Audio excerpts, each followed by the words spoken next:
Life church में आते हैं तो जब उनको समझाया जाता है कि भाई साहब इब्रानी भाषा में बाइबल लिखी गई है, उसमें कोई सास ससुर नाम का जिक्र नहीं है। जब तुम्हारी शादी होती है, तुम्हारे हस्बैंड के माता पिता तुम्हारे अपने माता पिता हैं, और तुम्हारे लड़की के माता पिता तुम्हारे हस्बैंड को बोलते तुम्हारे अपने माता पिता हैं। अगर तुम उन्हें सास ससुर की तरह लोगे तो बाइबल के मुताबिक तुम पाप करोगे और तुम्हारी आयु को प्रभु घटाएगा।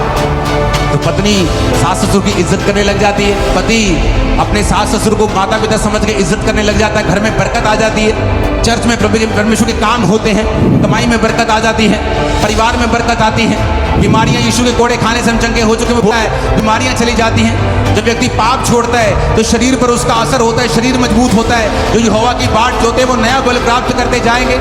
तो लोगों को ये मालूम नहीं होता कि कैसे बदल गए, उनको ये पता होना चाहिए कि वचन से वो बदले हैं। हालेलुया।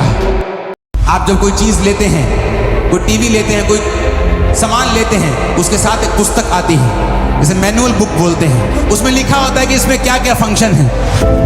बाइबल एक मैनुअल बुक है जो आपके और मेरे लिए लिखी गई है। बाइबल एक ऐसी पुस्तक है जिसमें लिखा गया है कैसे दोस्त बनाना, कैसे बिजनेस करना, कैसे माता पिता के साथ चलना, कैसे बच्चों के साथ चलना, कैसे वाइफ के साथ चलना, कैसे समाज के साथ चलना, कैसे बॉस के साथ चलना, कैसे स्टाफ के साथ चलना।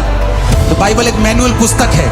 जब आप इस पुस्तक को, खुदा की लिखी हुई पुस्तक को पढ़ते हैं, आपको अपनी जिंदगी जीने की समझ आती है, कमियां निकलती हैं, बीमारियां निकलती हैं, तकलीफें निकलती हैं। तो जब लोग वचन को पढ़ना शुरू करते हैं, जीसस को फॉलो करना शुरू करते हैं, तो उनकी लाइफ में अपने आप चेंजिंग्स आती हैं। फिर बाहर देखने वाले लोग जो होते हैं उन्हें लगता है कि कन्वर्ट हो गए, लेकिन जो अंदर से प्रभु को जानता है उसे मालूम है कि उसने परमेश्वर से क्या क्या पाया है।